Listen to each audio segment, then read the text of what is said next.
Primeiramente, foram feitos os devidos cálculos para se obter a massa dos reagentes utilizados na prática, que são eles, o sulfato de cobre e o sulfato de zinco. Agora irei fazer uma breve explicação de como achamos as massas dos reagentes.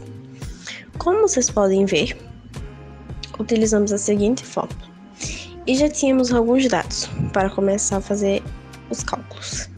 Já tínhamos a concentração, que é 0,3 mol por litro, o volume, 250 ml, e a massa molar de cada reagente, que no caso do sulfato de cobre é 159 e no sulfato de zinco é 161.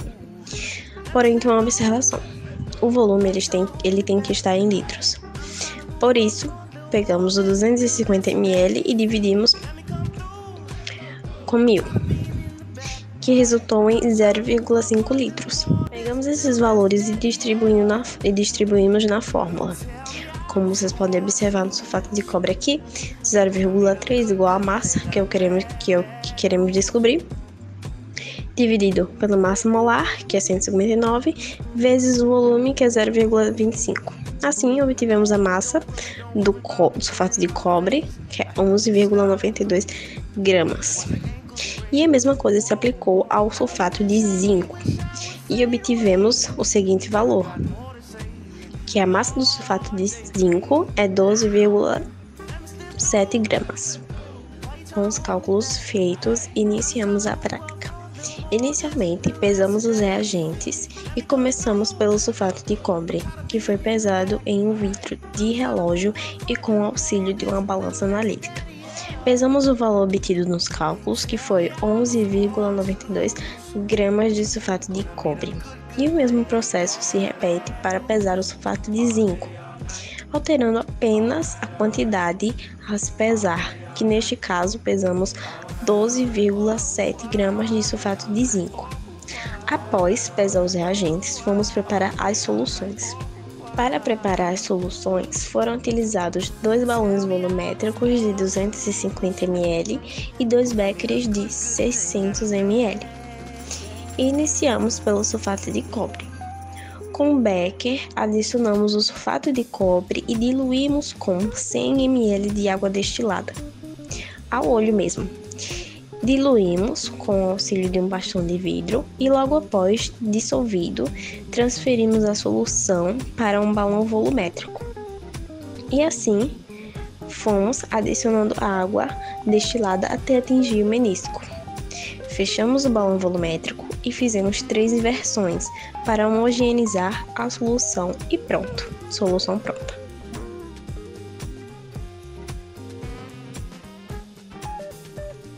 O mesmo procedimento se repete para o sulfato de zinco. Como podem observar, preparamos as 2 soluções da mesma maneira.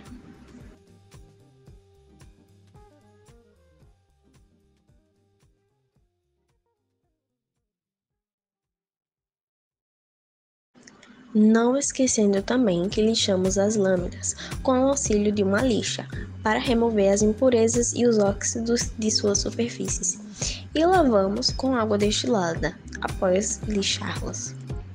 Com as soluções prontas e as lâminas lixadas, com um becker de 600 ml transferimos a solução de sulfato de cobre para este becker e dentro do becker colocamos a porcelana porosa. Dentro desta porcelana porosa foi adicionado a solução de zinco. Observação: a solução de sulfato de zinco foi adicionada aos poucos até cerca de 1 centímetro do limite para que não transbordasse e as soluções não se misturassem. E assim foi montada a pilha de Daniell, a fim de prover a diferença de potencial necessária para o funcionamento dos dispositivos. Observação: como podemos observar, as lâminas foram colocadas nas soluções.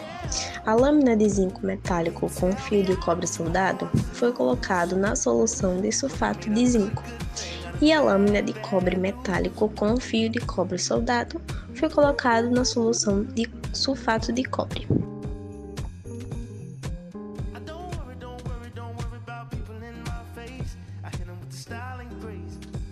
Primeira pergunta: qual a função da ponte salina ou porcelana porosa no experimento? Bom, a ponte salina é utilizada para garantir o equilíbrio de cargas em eletrólitos de soluções. Para que os elétrons se movam do eletrodo de zinco para o de cobre, é necessário que esses elétrons também sejam fornecidos pela solução de sulfato de zinco, que necessitará de elétrons provenientes da solução de sulfato de cobre, que estará com a quantidade de elétrons excessiva para se equilibrar. É necessário o uso da ponte salina para que as cargas possam ser transportadas entre as soluções ou eletrólitos. Segunda questão: ao inverter os polos, a calculadora funciona? Por quê?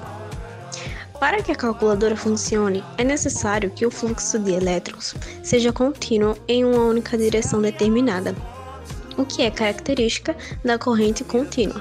A pilha de Daniell gera essa corrente contínua com elétrons saindo do zinco para o cobre. Para estabelecer a conexão entre a pilha e a bateria, é preciso conectar o terminal negativo ao cátodo, feito de cobre, e o positivo ao anodo, feito de zinco. Terceira questão: o que foi observado ao se ligar a calculadora em apenas uma pilha? Explica o observado. A calculadora funcionou, porém, houve um contraste de funcionamento bastante reduzido, o que evidencia a voltagem insuficiente, pois uma pilha de Daniell tem apenas uma voltagem. Os elétrons que percorreram o fio precisavam ter uma diferença de potencial ou energia potencial maior para fazer funcionar bem a calculadora. E isso só é possível com a ligação em série de outra pilha de Daniell, de modo que suas diferenças de potencial se somem. Quarta questão: por que foi utilizada duas pilhas em série? Porque apenas uma pilha de Daniell, conforme a montagem, não fornece uma diferença de potencial ou voltagem suficiente para o bom funcionamento da calculadora, que a mesma só contém 1 volt. Já duas pilhas ligadas em série oferece essa diferença, ou seja, a ligação de duas pilhas em série permite uma visualização simplificada que elétrons pertencentes a uma placa de zinco de uma pilha viajem até a placa de cobre de outra pilha. Assim sendo, em uma montagem em série, um elétron pode viajar uma distância maior, o que representa uma maior energia potencial. Isso quer dizer que a ligação em série aumenta a voltagem, que é uma diferença de potencial. Quinta questão: por que se deve lixar as lâminas? Necessita lixar as lâminas para remover os óxidos e impurezas das lâminas, que atuarão como bloqueadores para a passagem de elétrons. Sexta questão: qual lâmina deve fornecer os elétrons? A lâmina que deve fornecer os elétrons é a de zinco, pois na combinação do zinco e do cobre, conforme a fila de reatividade, o zinco buscará ceder elétrons para o cobre.